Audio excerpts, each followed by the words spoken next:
Hello बच्चों, welcome to your channel physics with King Sensor. बच्चों शुरू करते हैं आज का टॉपिक।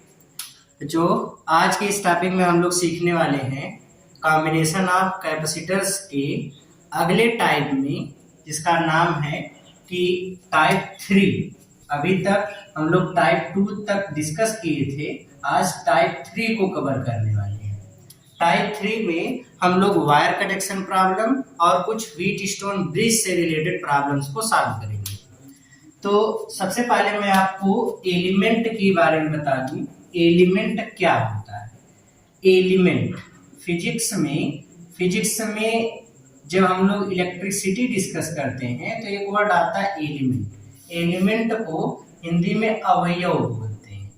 तो बच्चा एलिमेंट या अवयव उसे कहा जाता है जिसके अक्रॉस कुछ न कुछ पोटेंशियल डिफरेंस जनरेट हो, पोटेंशियल डिफरेंस हो। किसी भी उपकरण या किसी भी पार्ट या जिसके अक्रॉस पोटेंशियल डिफरेंस जनरेट होता है या पोटेंशियल डिफरेंस होता है, उसी को हम लोग एलिमेंट बोलते हैं।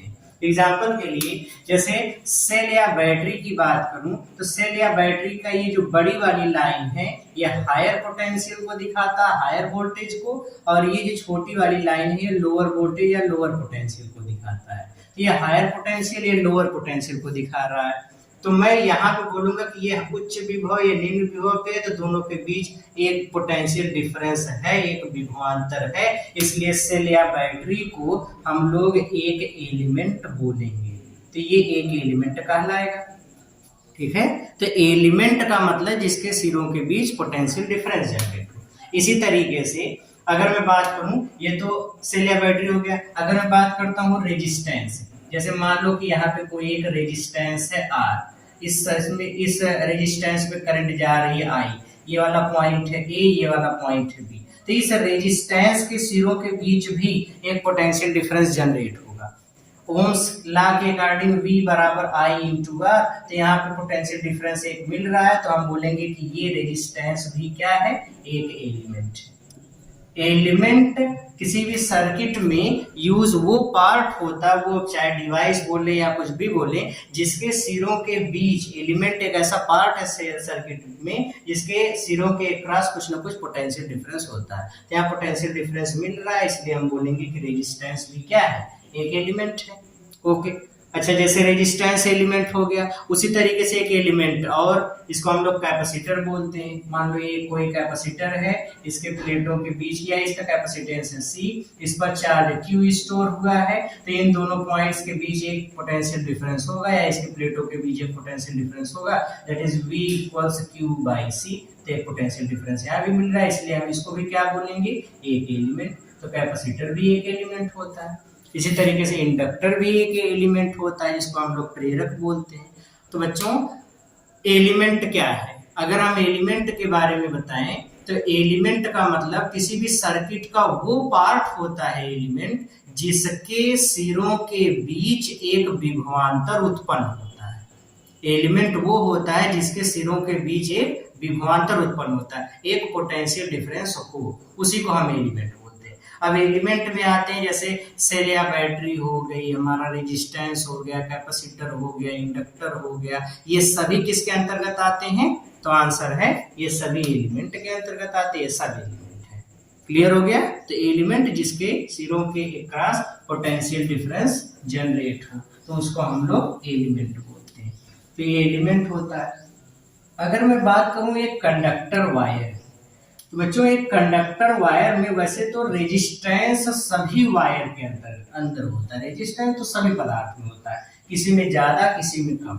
बट अगर हम कंडक्टर की बात करते हैं तो कंडक्टर का रेजिस्टेंस बहुत कम होता है, इसलिए कंडक्टर की रेजिस्टेंस कम होने के कारण अगर हम कंडक्टर के पोटेंशियल की बात करें, क्या एक जैसे मान लो कोई एक स्ट्रेट वायर है, यहाँ का पोटेंशियल अगर इस पॉइंट का V मान लो, तो अगर हम इधर से चल रहे हैं इधर और मैं इस पॉइंट का पोटेंशियल पूछूं, पॉइंट P का पोटेंशियल, तो बच्चों देखो होता तो ये है कि हर एक वायर का कुछ न कुछ रेजिस्टेंस होता है, उस रेजिस्टेंस के कारण कुछ न कुछ पोटेंशियल ड्रॉप जरूर होता है। बट अगर हम कंडक्टर की बात करते हैं तो रेजिस्टेंस बहुत कम होता है, रेजिस्टेंस बहुत कम होने के कारण पोटेंशियल ड्रॉप बहुत कम होता है। इतना कम होता है कि उसको हम निग्लेक्ट मान लेते हैं, और निग्लेक्ट मानने के कारण हम ये कह सकते हैं कि अगर इस पॉइंट का पोटेंशियल V है तो इस पॉइंट का पोटेंशियल भी कितना होगा, V के ही बराबर। अब इस पॉइंट का पोटेंशियल पूछ लिया जाए V, यहाँ पे पूछ लिया जाए V, यहाँ पूछ लिया जाए V, हर एक पॉइंट का पोटेंशियल कितना होगा V। अगर एक कोई कंडक्टर दिया गया है और कंडक्टर के बीच में कोई एलिमेंट या कंडक्टर में कोई एलिमेंट नहीं, तो अब एलिमेंट नहीं जुड़ा होगा तो ऐसी स्थिति में कंडक्टर के हर एक पॉइंट का पोटेंशियल एक जैसा होगा। अभी जैसे यहाँ पे देखो, मान लो बच्चा, यहाँ पे मैं आपसे बोलूं जैसे एक वायर ये दिया गया, कंडक्टिंग वायर है, इस पॉइंट का पोटेंशियल V है, यहाँ पे मैंने एक कैपेसिटर जोड़ दिया, इस पॉइंट का पोटेंशियल 0 है। तो अब देखो यहाँ पे हमने अलग अलग पॉइंट ले लिए, जैसे ये A हो गया, ये B है, ये C है, ये D है, ये वाला पॉइंट E है, ये वाला पॉइंट है F। ए वाला पॉइंट 0 वोल्ट पे है, F वाला पॉइंट ए वाला पॉइंट V वोल्ट पे है, और F वाला पॉइंट 0 वोल्ट पे है। ये V वोल्ट, ये 0 वोल्ट पे। अच्छा, अब अगर पूछ लिया जाए कि बताओ B का वोल्टेज कितना होगा, तो हम देखेंगे A से B के बीच में कोई एलिमेंट है क्या, नहीं। जब एलिमेंट नहीं है तो इसका भी पोटेंशियल कितना हो जाएगा, V। क्लियर हुआ। फिर C का पोटेंशियल बताओ, तो एलिमेंट है क्या, बीच में एलिमेंट नहीं है तो इसका पोटेंशियल V। यहाँ इसका पोटेंशियल, बीच में कोई एलिमेंट नहीं, V। इसका पोटेंशियल, तो क्या इसका पोटेंशियल V होगा, आंसर नहीं। क्यों नहीं होगा, अब D और E के बीच में एक एलिमेंट आ गया। जब एलिमेंट आ जाएगा तो एलिमेंट के कारण कुछ पोटेंशियल ड्रॉप होगा, कुछ पोटेंशियल में चेंज आ जाएगा। पोटेंशियल में चेंज आने के कारण इसका पोटेंशियल चेंज हो जाएगा, तो इसका पोटेंशियल चेंज हो जाएगा, तो हम बोलेंगे कि D का अगर V है तो इसका वोल्टेज V नहीं होगा। अच्छा, इसका वोल्टेज 0 है, इसका वोल्टेज 0 है, ठीक है, तो क्या इसका वोल्टेज 0 होगा, आंसर बिल्कुल होगा, क्योंकि इन दोनों के बीच में कोई एलिमेंट नहीं है, तो E का वोल्टेज V ना हो करके E का वोल्टेज 0 हो सकता है, इसका वोल्टेज 0 होगा। ठीक है, क्या इस वाले वो पॉइंट का वोल्टेज 0 हो सकता है, नहीं, फिर से एलिमेंट आ गया तो इसका 0 नहीं होगा। तो एलिमेंट अगर आ जाएगा तब वोल्टेज चेंज होगा, अगर एलिमेंट नहीं आ रहा है तो वोल्टेज हर पॉइंट का एक जैसा होगा। क्लियर हो गया, बस यही वाली फंडामेंटल या यही वाला पकड़ करके ये जो रूल हमने बताया, इसी रूल को लेकर के हमको आगे चलना है। अच्छा, ये तो हमने वोल्टेज के बारे में बता दिया कि पोटेंशियल कैसे हम लोग कैलकुलेट करेंगे।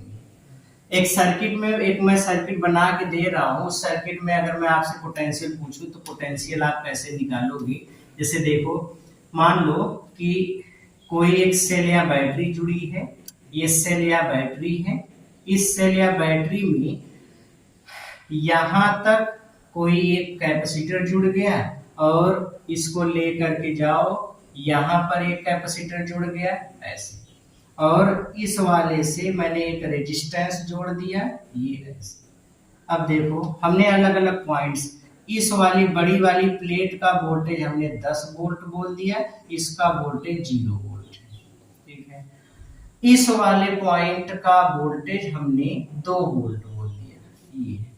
अब अगर मैं आपसे पूछूं, बताओ यहाँ पे एक पॉइंट A है, यहाँ एक पॉइंट B है, यहाँ पे एक पॉइंट C है, यहाँ पे एक पॉइंट D है। आपसे पूछ लिया गया VA बताओ, VB बताओ, VC बताओ, VD बताओ, तो कितना कितना होगा।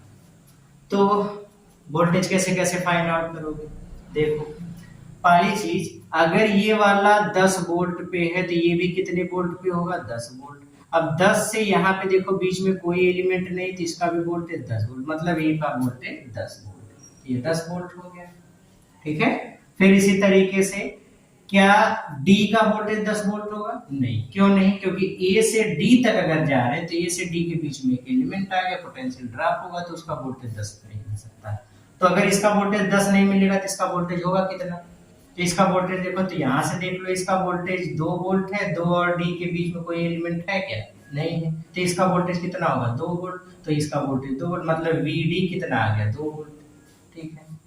अब देखो VC की बात करें, अब VC की बात करोगे तो VC पे देखो, यहां से यहां तक C के बीच में और इसके बीच में कोई एलिमेंट है नहीं है, एलिमेंट नहीं है तो इसका वोल्टेज कितना होगा, तो इसका वोल्टेज दो वोल्ट होगा, तो इसका वोल्टेज आ गया 2 वोल्ट, तो यहाँ पे लिख लो 2 वोल्ट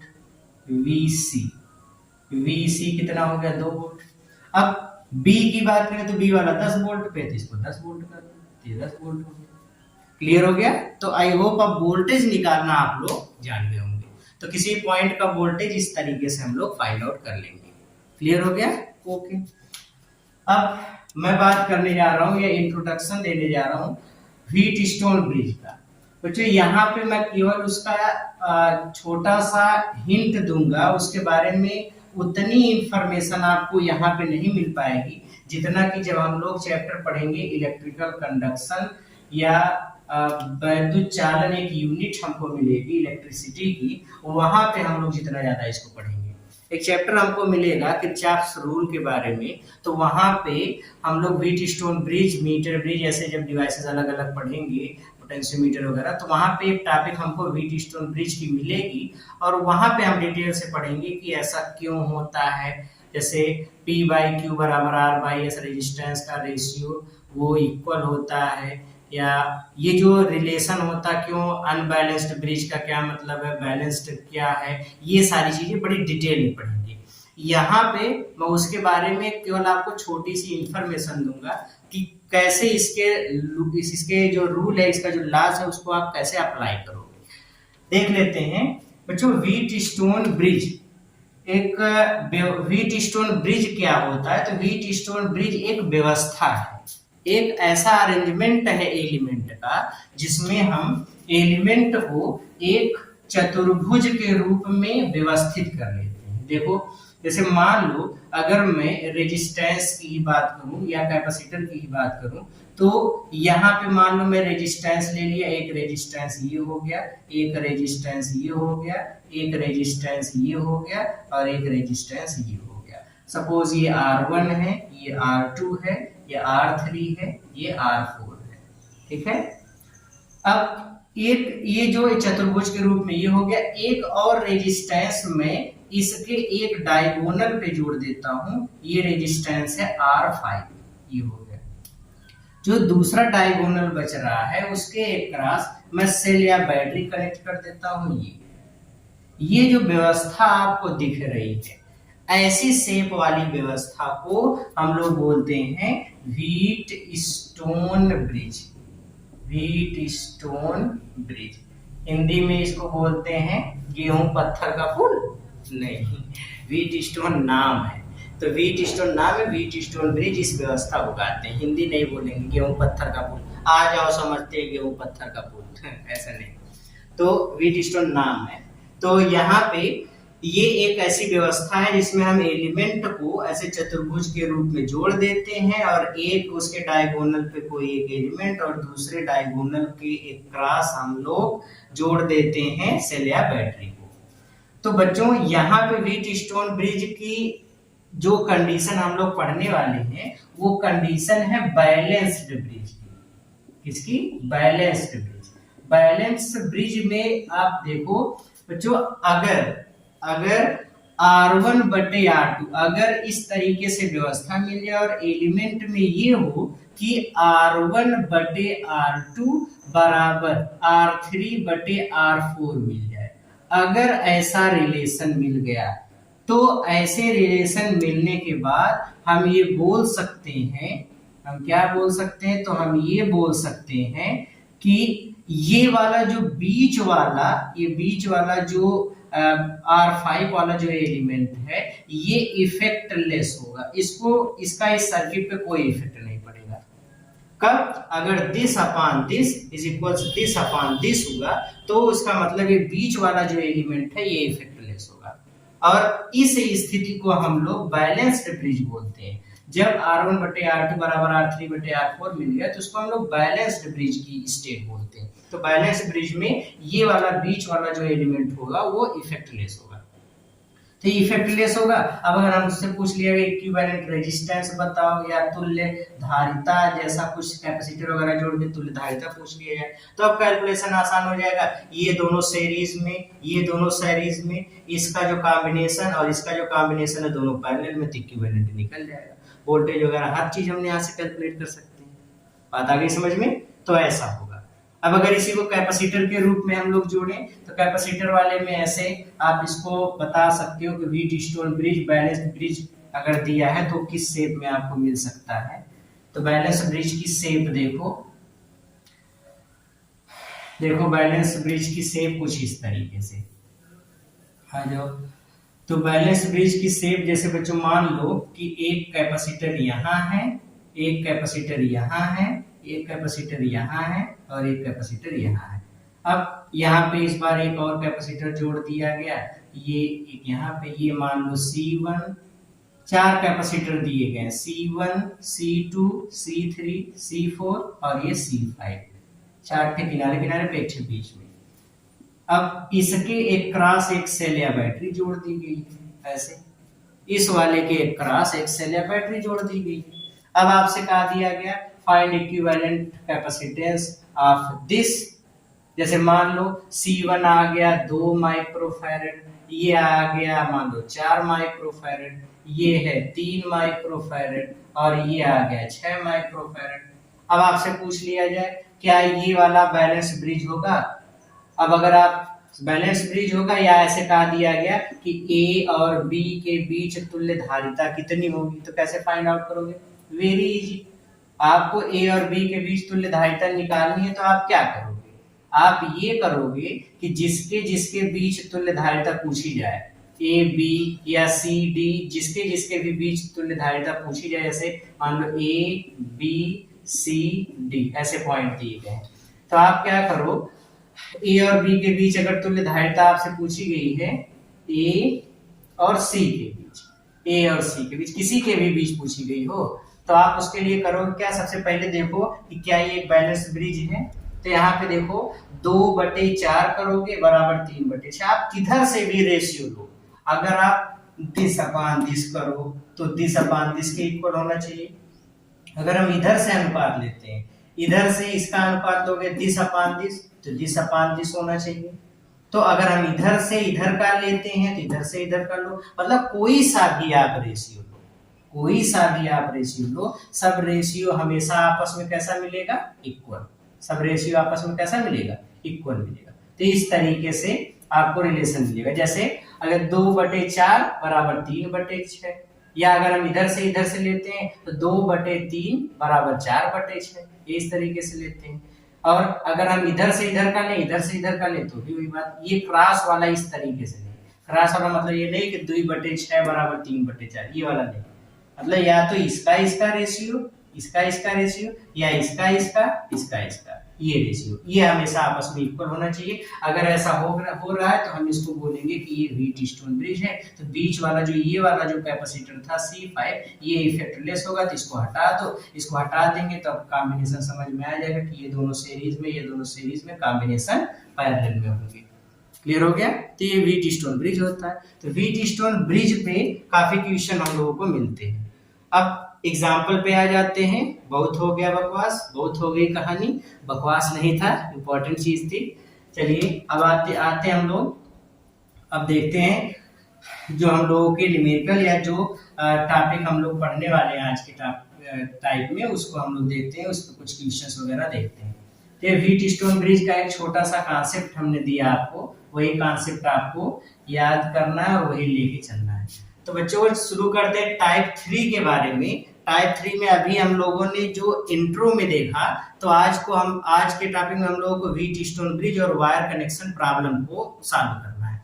तो वायर कनेक्शन प्रॉब्लम में एक चीज हमने बताया, एलिमेंट जिसके क्रॉस पोटेंशियल डिफरेंस जनरेट होता है। अगर एक वायर है, एक कोई कंडक्टर है, बीच में कोई एलिमेंट नहीं, तो हर पॉइंट का potential same. Wheat stone bridge में एक रूल याद रखो। व्हीट स्टोन ब्रिज, जैसे ये मान लो एक कोई कैपेसिटर की ये व्यवस्था ऐसे दी गई है, ये इस तरीके से, और यहाँ पे सेल या बैटरी जोड़ दी गई है, और यहाँ पे एक कैपेसिटर और जोड़ दिया गया है। अब ये मान लो P, ये Q, ये R, ये S। अब से रूल याद ये रखो कि अगर P बाई Q बराबर R बाई S मिल रहा है, दिस अपान दिस बराबर दिस अपान दिस, तो मतलब जो ब्रिज होगा वो संतुलित होगा, या बीच वाला कैपेसिटर इफेक्टलेस होगा, या बीच वाला एलिमेंट इफेक्टलेस होगा। तो इसको हटा देंगे सर्किट से, इसको हटा देंगे तो कॉम्बिनेशन हमारा सरल हो जाएगा, सीरीज पैरेलल वाला हमको मिल जाएगा। तो ये आपसे याद रखेंगे कंडीशन फॉर बैलेंस्ड ब्रिज, ये ठीक है। ओके, तो ये अभी तक हम लोगों ने पढ़ा। तो लेते हैं बच्चों पहला क्वेश्चन, और पहले क्वेश्चन में टाइप 3 पे जो हम लोग सवाल लेने वाले हैं वो है वायर कनेक्शन प्रॉब्लम से। तो वायर कनेक्शन प्रॉब्लम पे सवाल कैसे सॉल्व करेंगे, आ जाओ पहला क्वेश्चन लेते हैं। क्वेश्चन नंबर 1, मान लो कि हमको ऐसे दिया गया है, कई एलिमेंट दिए गए हैं, जैसे एक एलिमेंट ये है, ये दूसरा, ये तीसरा, ये चौथा, ये वाला पॉइंट ए है, ये वाला पॉइंट बी है। आज के सभी क्वेश्चंस के लिए हमारा सवाल ये रहेगा, find C equivalent between A and B, A और B के बीच तुल्य धारिता क्या होगी, ये हमको फाइंड करना रहेगा। अब वायर कनेक्शन प्रॉब्लम मान लो, देखो ये C, ये C, ये C, और ये मान लो यहाँ पे दिया गया है 3C, ये हो गया।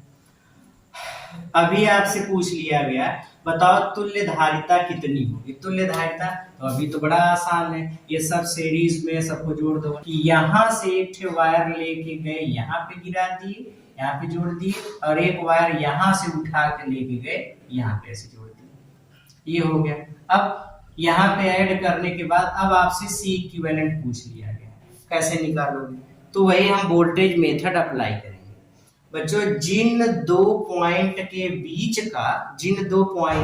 बीच का पोटेंशियल डिफरेंस, जिन दो पॉइंट के बीच में तुल्य धारिता ज्ञात करनी है, आप उन दो पॉइंट्स का अपना अपना कुछ वोल्टेज मान लोगे, या इन दोनों पॉइंट से एक इमेजिनरी सेल या बैटरी कनेक्ट कर दोगे। तो चाहे सेल या बैटरी कनेक्ट करो या उसका कुछ अपना वोल्टेज मान लो। मैं वोल्टेज मान लेता हूं, मान लो A का वोल्टेज है V, B का वोल्टेज है 0। तो देखो अगर इसका वोल्टेज V है तो इसका कितना होगा V, यहाँ से यहाँ चले कोई एलिमेंट नहीं, V होगा वोल्टेज, यहाँ भी V होगा, यहाँ भी होगा, तो इस पॉइंट का वोल्टेज V होगा, ठीक है। अब इस पॉइंट का वोल्टेज 0 है, तो क्या इस पॉइंट का वोल्टेज 0 होगा, नहीं, क्यों नहीं, क्योंकि बीच में एलिमेंट आ गया तो 0 नहीं होगा, ठीक है। क्या इस पॉइंट का वोल्टेज V होगा, नहीं, बीच में एलिमेंट आ गया फिर से नहीं होगा। तो इस पॉइंट का वोल्टेज मैं मान लेता हूँ X है। हाँ, अगर इस पॉइंट का वोल्टेज X है तो देखो इसका भी X होगा, इसका भी X होगा, इसका भी कितना होगा X, तो इसका वोल्टेज हमने X मान लिया। तो हमको 3 पॉइंट मिल रहे हैं, एक वोल्टेज V वाला, एक X वाला और एक 0 वाला, 3 पॉइंट मिल रहे हैं। अब तीनों पॉइंट्स में आप देखो एलिमेंट हमको कंबाइन करना है। एक जो एलिमेंट है C वाला, ये V और X के बीच में, तो V और X के बीच में एक कैपेसिटर जोड़ दो C। दूसरा वाला भी V और X के बीच में, तो दूसरा वाला भी V और X के बीच में जोड़ दो, ये हो गया। तीसरा वाला भी V और X के बीच में, तीसरे वाले को भी जोड़ दो, V और X के बीच में हो गया। ये चौथा वाला X और 0 के बीच में, तो X और 0 के बीच में इसको जोड़ दो, X और 0 के बीच में एक इसको जोड़ दो। अब ये बन गया, A V वाला A वाले पॉइंट का वोल्टेज था, ये 0 वाला B वाले पॉइंट का वोल्टेज था, तो A और B के बीच हमको तुल्य धारिता निकालनी। अब तो सवाल सरल हो गया, ये हो गया। अब इन तीनों, ये तीनों कैसे हैं, पैरेलल में है, तो C प्लस C बराबर 3C, तो ये हो गया 3C और ये हो गया 3C। अब इसका इक्विवेलेंट निकालोगे तो 1/C या C इक्विवेलेंट दो कैपेसिटर के लिए हम लोग क्या लगाते हैं formula, C1 C2 by C1 plus C2। तो C इक्विवेलेंट बराबर दोनों का गुणा कर दो, तो ये हो जाएगा 3C into 3C by 3C plus 3C। C से C मर गया एक से, तो 3 3 6, मतलब इसको काट दो, 3 दूनी 6, मतलब ये हो जाएगा C इक्विवेलेंट बराबर 3/2C। ये इसका आंसर हो जाएगा, ठीक है। बस इस तरीके से कैलकुलेट करना है। तो ये इसके कैलकुलेशन हो गए। तो वायर कनेक्शन प्रॉब्लम ऐसे सॉल्व होती है। दूसरा एग्जांपल लेते हैं, ये तो सरल था बहुत। अब सरल क्या था बोले तो बहुते सरल था। अब अगला सवाल देखो, ये तो पिछला था। सवाल नहीं बताना, सिर्फ बकवास करा लो आपसे। आ जाओ दूसरा वाला क्वेश्चन लेते हैं, क्वेश्चन नंबर 2। दूसरे वाले क्वेश्चन में देखो बढ़िया सवाल है बच्चा। जैसे मान लो कई कैपेसिटर्स हमको ऐसे जोड़ करके दिए गए हैं, ये ऐसे कई कैपेसिटर हमको इस तरीके से जोड़ के दिए गए हैं। ये वाला पॉइंट ए बोल दिया गया है और ये वाला पॉइंट यहां से समझो एक वायर ले जा करके, नहीं ऊपर से ही लिखा है, यहां से एक वायर ले जा करके यहाँ पे मिला दिया गया है, यहाँ पे, और यहां से एक वायर ले जा करके यहाँ पे मिला दिया गया है। ये बस फिगर में बस इतना ही दिया है, ठीक है। और no no no no, question बहुत सरल हो जाएगा। यहां से एक वायर यहाँ पे और यहां से एक वायर यहाँ पे, दैट्स द क्वेश्चन। आ जाओ देख लेते हैं ये सी सी सी सी सी सी। अब सी हमने एग्जांपल में लिया, कोई भी वैल्यू हो सकती है 1 2, जब आपको एग्जाम में मिलेगा तो इसमें कुछ न्यूमेरिकल वैल्यू दिया जाएगा, ऐसे सी सी सी थोड़े दे देगा, इतना सरल बना के सी सी सी दे दिया। हम तो खाली कॉन्सेप्ट ने बता रहे हैं, तो कॉन्सेप्ट बताएंगे तो ऐसे सी सी ही लिखेंगे। अच्छा सी सी लिखेंगे तो क्या होगा, आ जाओ यहाँ पे देखिए ये वाला पॉइंट। अब देखो पहले वोल्टेज हम कंसीडर कर ले, इस वाले पॉइंट का वोल्टेज V मान लो, इस वाले पॉइंट का वोल्टेज 0 मान लो, ठीक है। इस वाले पॉइंट का वोल्टेज, इस वाले पॉइंट का वोल्टेज X मान लो। अब देखो इसका वोल्टेज V होगा, ठीक है, V V V, इसका कितना हो गया V, इसका X है तो X X X, इसका कितना हो गया X, इसका X है तो X X X, इसका X हो गया। बस सब पॉइंट का वोल्टेज मिल गया। अब फिगर ड्रा कर लेते हैं, पहला वाला V वोल्ट पे, दूसरा X और तीसरा 0। अब देखो पहला वाला कैपेसिटर V और X के बीच में, तो V और X के बीच में जुड़ गया।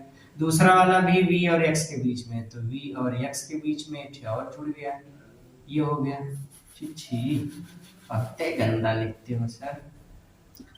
ये वाला V और X के बीच में एक थे, दूसरा भी V और X के बीच में। अब देखो तीसरा वाला भी V और X के बीच में, तो V और X के बीच में तीसरा भी कर दो।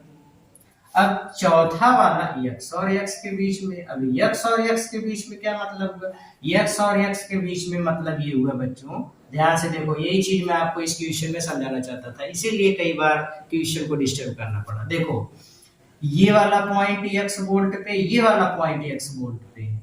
अब देखो जब दो पॉइंट का वोल्टेज सेम हो जाएगा तो चार्ज का फ्लो ही कहां होगा, charge is always positive charge is always flowing from higher voltage to lower voltage. तो चार्ज तो उच्च विभव से निम्न विभव की तरफ जाता है। तो यहाँ का जब वोल्टेज X है, यहाँ का वोल्टेज X है, तो दोनों का वोल्टेज तो इक्वल हो गया। जब दोनों का वोल्टेज इक्वल हो गया, न कोनो ज्यादा न कोनो कम, तो चार्ज का फ्लो बंद, और चार्ज का फ्लो बंद तो उस पर चार्ज स्टोर नहीं होगा, स्टोर नहीं होगा तो कैपेसिटेंस 0 हो जाएगा, कैपेसिटेंस 0 हो जाएगा तो मतलब कोनो इफेक्ट नहीं पड़ा। तो ये दोनों कोनो प्रभाव नहीं डाल रहे, फालतू में ऐड कर दिए गए, तो ये दोनों इफेक्टलेस हो गए। ये दोनों इफेक्टलेस हो गए तो अब देखो एक और बचा है, X और 0 के बीच जुड़ा है, तो X और 0 के बीच जुड़ा है, बस खटाक से पिछला वाला सवाल बन गया।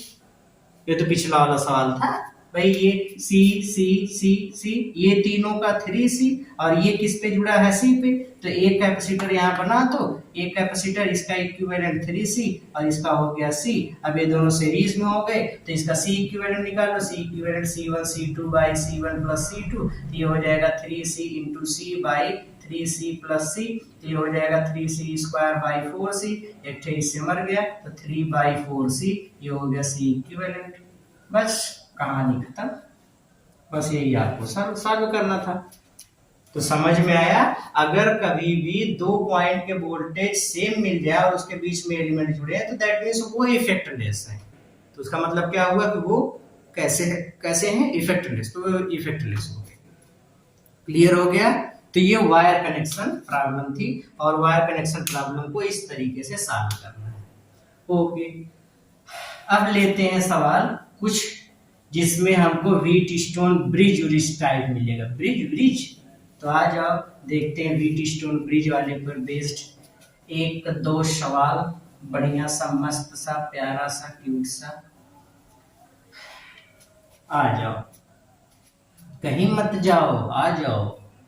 ये वाला बच्चों है पॉइंट ए, और यहाँ पे कैपेसिटर से जुड़े हुए, ये वाला यक्स हो गया, ये सॉरी ये कैपेसिटर, ये दूसरा कैपेसिटर, ये तीसरा कैपेसिटर, और यहाँ पे ये चौथा कैपेसिटर। ठीक है, अब देखो यहाँ पहले से तीसरे के बीच में यहाँ पे एक कैपेसिटर जुड़ गया, और यहाँ से एक कैपेसिटर ले जा करके यहाँ पे ऐसे जोड़ दो, तो 2 2 4, इसको हटा देते हैं। यार जोड़े रहो, कॉमन इफेक्ट नहीं है, कोई तकलीफ नहीं, नो तकलीफ, ये नो तकलीफ। वाह, चलो आ जाओ। ये ऐसा एक फिगर हमको दे दिया गया, वायर कनेक्शन प्रॉब्लम है ये बच्चा, बट अच्छी तरीके से बैंड बजाएगा आपकी। देखो यहाँ पे मान लेते हैं सी, ये भी सी, ये भी सी, ये भी सी, ये भी सी, और ये तो पहले में से सी। बस अब सवाल में रही बात कैलकुलेट करने की, तो देखो हमको ऐसे तो समझ में नहीं आया सीरीज में पैरेलल में, ऐसे सोचने गए तो दिमाग का तो एकदम वो कहते अच्छी खासी तरीके से बैंड बजा देगा कि सीरीज पैरेलल में। इसलिए हम लोग वायर कनेक्शन प्रॉब्लम की हेल्प लेते हैं। इसका वोल्टेज मान लेते हैं V, इसका वोल्टेज मान लेते हैं 0, ये हो गया ओके। अब इस वाले पॉइंट का वोल्टेज मान लो x है, तो इस वाले पॉइंट का वोल्टेज x ले लो। अब देखो इस वाले पॉइंट का वोल्टेज x है, तो क्या इस वाले पॉइंट का वोल्टेज पूछा जाए, x ही रहेगा, x कर लो। इस वाले पॉइंट का वोल्टेज x होगा नहीं, ये तो बदल जाएगा। मान लो इस वाले पॉइंट का वोल्टेज y, इसका अगर y है तो इसका क्या होगा y, ये भी सही बात है। इसका वोल्टेज अगर ये v पर है तो इसका वोल्टेज कितना होगा v, इसका वोल्टेज कितना होगा v, ठीक है। अब x x y y हो गया। अब इस वाले पॉइंट का वोल्टेज, इस वाले पॉइंट का वोल्टेज फिर से चेंज हो जाएगा। इस वाले पॉइंट का वोल्टेज हम मान लेते हैं P, तो इस वाले पॉइंट का वोल्टेज भी कितना होगा, बहुत सारे पॉइंट मिल गए वोल्टेज वाले भाई, बहुत सारे, ढेर सारे, तो ढेर सारे पॉइंट मिल गए, तो ढेर सारे पॉइंट से घबराना नहीं है, ध्यान से देखो। अभी देखो हमने इसका वोल्टेज V मान लिया, तो इसका V था, तो यहाँ पे कोई एलिमेंट नहीं V होगा, यहाँ भी V होगा, लेकिन यहाँ V नहीं होगा क्योंकि एलिमेंट आ गया, इसका वोल्टेज चेंज हो जाएगा। मैंने मान लिया P, ये P है तो ये वाला P हो जाएगा। अब इसका वोल्टेज चेंज हो जाएगा क्योंकि बीच में एलिमेंट आ गया, मान लिया X, तो इसका X है तो इसका भी X होगा। इसका X नहीं होगा क्योंकि बीच में एलिमेंट हो गया, चेंज हो जाएगा। मान लिया Y, इसका Y है तो इसका भी Y हो जाएगा। अच्छा इसका x है तो इसका फिर बदल जाएगा, तो इसका बीच में एलिमेंट आने के बाद बदल जाएगा, तो यहाँ पे वोल्टेज हमने मान लिया 0 वोल्ट, तो ये वाला 0 वोल्ट हो जाएगा। क्लियर हो गया ओके। चलो तो ये इस तरीके से फिगर बन गया। अब व्हीट स्टोन ब्रिज में कैसे कन्वर्ट करेंगे इसको, अब देखो ये व्हीट स्टोन ब्रिज ही है, अब इसको वही हमको बनाना, कैसे उसको हम लोग रीड्रा करते हैं, ध्यान से देखो। अब यहाँ पे देखो वोल्टेज के हमको कितने कितने पॉइंट मिल रहे हैं, तो बच्चा एक वोल्टेज का पॉइंट मिल रहा है V और एक मिल रहा है X, एक मिल रहा है पॉइंट P और एक हमको मिल रहा है पॉइंट Y, 4 पॉइंट मिल रहे हैं। X वाला V वाला X इधर, V इधर, P ऊपर, Y नीचे, और एक पॉइंट हमको 0 वोल्ट वाला भी मिल रहा है। अब इन्हीं के बीच में एलिमेंट कंबाइन करते चले जाओ।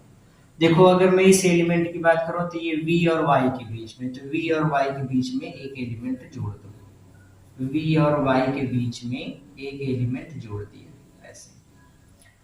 अब V और Y के बीच में V और Y के बीच में एक एलिमेंट ओके। अब दूसरा देखो, ये वाला जो एलिमेंट है ये P और Y के बीच में, तो P और Y के बीच में एक एलिमेंट यहाँ से जोड़ दो, ये हो गया P और Y के बीच में, ठीक है।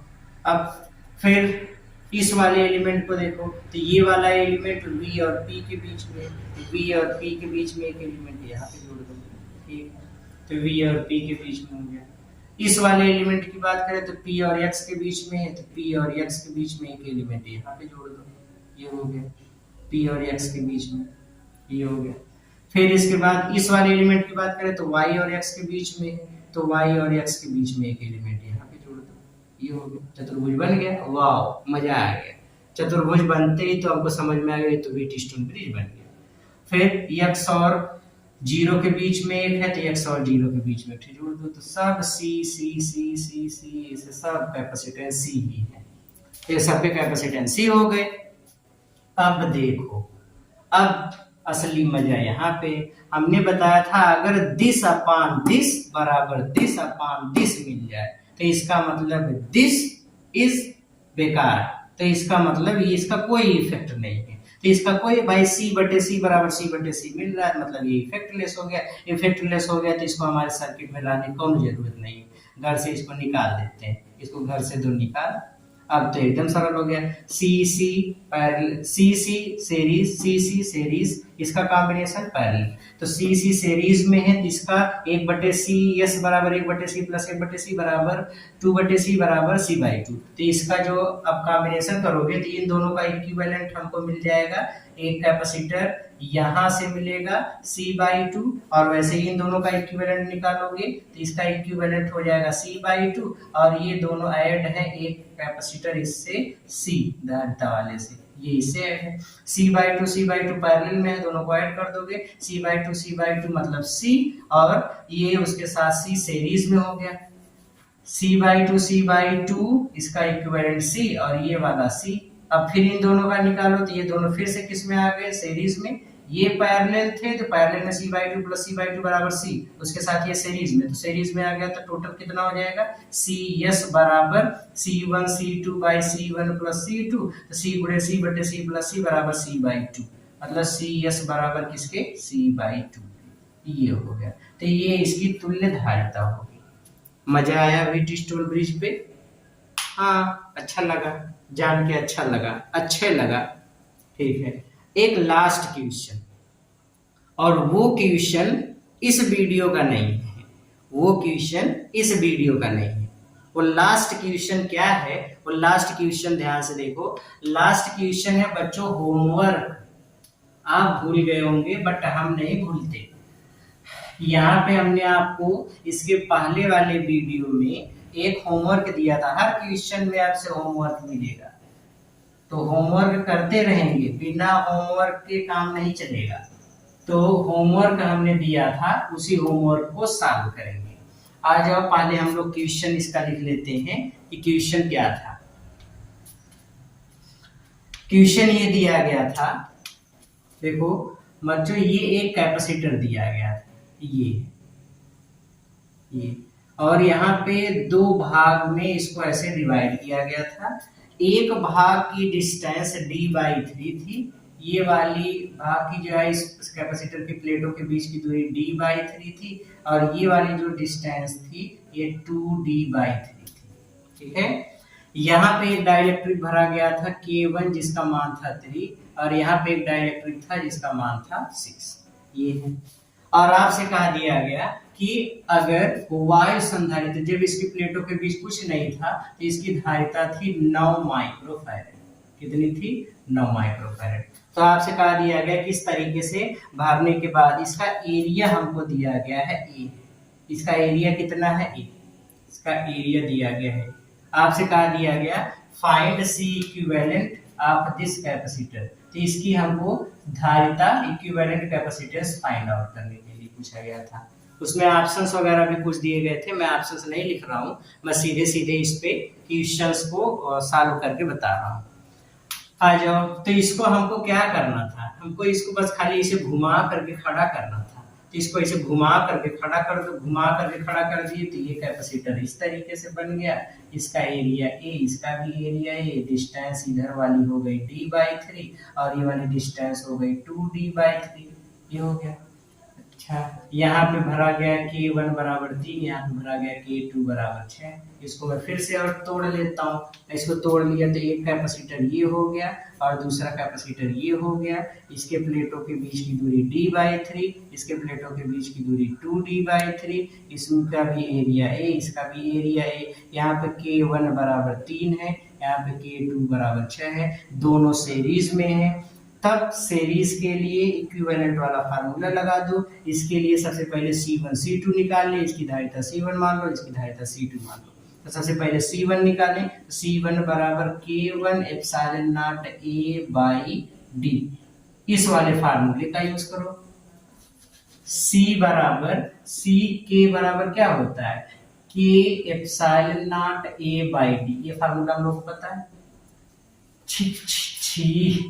K epsilon not A by D, ये फार्मूला होता है अगर किसी कैपेसिटर की प्लेटों के बीच कोई डाइलेक्ट्रिक भरा गया है तो Ck का ये फार्मूला है। अच्छा, यहाँ पे इस वाले कैपेसिटर की कैपेसिटेंस C1 मान लिया, तो C1 किसके बराबर, K1 का मान 3 है, एप्सिलॉन नॉट A कर दो और बटे बीच की दूरी कितनी है D/3, तो D/3 कर दोगे तो 3 ऊपर चला जाएगा, तो ये हो जाएगा 3 3 9। Epsilon not A by D को ही हम लोग क्या बोलते हैं, C का मतलब epsilon not A by D। तो जहां C है, C का मान एप्सिलॉन नॉट A बाई 2 हो गया, तो C के स्थान पे epsilon not A by D लिख देंगे। C के स्थान पे epsilon not A by D, C की value epsilon not A by D होता है, और C का मान 9 माइक्रोफैरड है, तो इसके स्थान पे 9 लिख दो, तो 3 3 9 इंटू 9 माइक्रोफैरड, तो C1 कितना आ गया, 81 माइक्रोफैरड, ये आ गया। तो पहले वाले का इतना हो गया आंसर, 81 माइक्रोफैरड। दूसरा C2 देख लेते हैं, C2 निकालो, C2 दूसरे वाले की धारिता निकालोगे तो K2 का मान 6, फिर गुणे epsilon not A, area A है, और डिस्टेंस 2D/3 है, तो 2D/3 कर दो, 3 ऊपर चला जाएगा, 2 3 6, C2 ये हो जाएगा 3 3 9, और epsilon not A by D मतलब C, और C का मान 9 माइक्रोफैरड, तो C2 बराबर भी कितना आ गया, 81 माइक्रोफैरड। C1 C2 दोनों बराबर मिल रहे हैं, दोनों सीरीज में है। जब दोनों सीरीज में है तो C इक्विवेलेंट कितना होगा, C इक्विवेलेंट निकाल लेते हैं, और यहाँ निकाल लेते हैं खोपचे में, आ जाओ। C इक्विवेलेंट कितना होगा, तो C इक्विवेलेंट का फार्मूला C1 C2 बटे C1 प्लस C2। अगर दो कैपेसिटर सीरीज में है तो उसके लिए तुल्य धारिता इस सूत्र से निकालते हैं, स्वाहा। यहाँ पे C इक्विवेलेंट बराबर C1 का मान 81, C2 का मान 81, C1 का मान 81, C2 का मान 81, तो 81 इंटू 81, फिर ये दोनों को हम लिख सकते हैं 2 इंटू 81, 81 से 81 कट गया, 2 से भाग कर दो, 40.5, इतने माइक्रोफैरड, कितना, इतने माइक्रोफैरड। सॉरी बच्चा, ये माइक्रो नहीं पिको फैरड दिया गया था, तो कोई प्रॉब्लम नहीं, हम लोग हर जगह पी बना लेते हैं, पिको फैरड हो जाएगा। कुछ बच्चे सोचेंगे कि सर आप माइक्रो फैरड ऐसे कैसे लिख सकते हैं, तो बच्चा उसको माइक्रो को पिको बना लो, तो पिको फैरड आ गया। तो C इक्विवेलेंट कितना हो गया, पिको मतलब 14.5 पिको फैरड, ये C इक्विवेलेंट का मान होगा। तो इस तरीके से सवाल को सॉल्व करना था, और उसका 14.5 पिकोफैरड वाला ऑप्शन सही था। तो बच्चों, हमने आज वायर कनेक्शन प्रॉब्लम सीखा, और व्हीटस्टोन ब्रिज पे कुछ मटेरियल कुछ समझो या समझा हमने कि क्या क्या बताया गया था। तो अब मिलेंगे इसके बाद वाले लेक्चर में, जिसमें हम लोग सीखेंगे इनफाइनाइट सीरीज को सॉल्व करना। तो वहां पे इनफाइनाइट सीरीज और वोल्टेज कैलकुलेशन, इसका एक नेक्स्ट टाइप और बचा है, वहां पे हम लोग सीखेंगे। फिर उसके बाद हम लोग आगे पढ़ेंगे कि इफेक्ट वगैरह कैसे होते हैं, कैपेसिटेंस को इफेक्ट करने वाली क्या क्या चीजें वगैरह वगैरह हम लोग आगे के वीडियो में पढ़ते रहेंगे। तो अब आज जो बताया गया, आज वाला जो टॉपिक बताया गया वो बड़ा इंपॉर्टेंट है, उसको खूब सब लोग खूब अच्छे से लर्न कर लेंगे और पढ़ेंगे मेहनत से। मिलते हैं हम लोग अगले वीडियो में, तब तक पढ़ते रहिए, मेहनत करते रहिए। All the very very very best.